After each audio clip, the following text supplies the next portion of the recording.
He's staggering amid the rubble, but this lawyer has survived an airstrike blamed here on the Russians.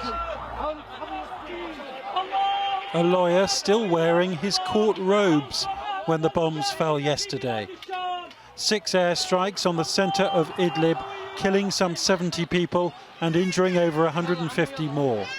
Just when Syrians think this war couldn't get any worse after almost 5 years, then it does. And for those of us watching this, it has lost none of its power to shock.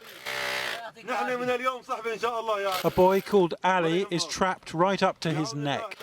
"It's me, Abdul Halid," says his rescuer. "We're friends now, don't worry." And eventually the teenager is pulled free. A small miracle in a country where hundreds of civilians have been reported killed since Russian airstrikes began 11 weeks ago. This town controlled not by so-called Islamic State, but by a coalition of other Islamist groups. We can't verify these pictures, but they appear to show a cluster bomb attack south of the same town in October. Allahu Akbar. Like yesterday's strikes, we can't be sure if this carpet bombing is Russian or Syrian.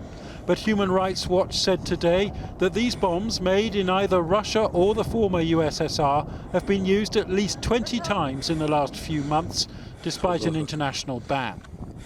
Yet last Friday, the Russians signed up to a UN resolution demanding an end to attacks on civilians. And Western diplomats are so keen to bring Moscow on side that any criticism is now muted in public. There are still some issues that we're trying to work through, and one of them is the percentage of the Russian strikes that are actually going after the opposition versus Daesh. And so we're trying to work on that. But if 80% are hitting opposition rather than hitting Daesh, it's a challenge, and we're trying to resolve that so that we can cooperate.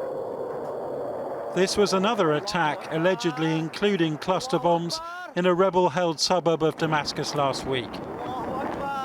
Though Syrian troops have taken back remarkably little ground since these airstrikes intensified.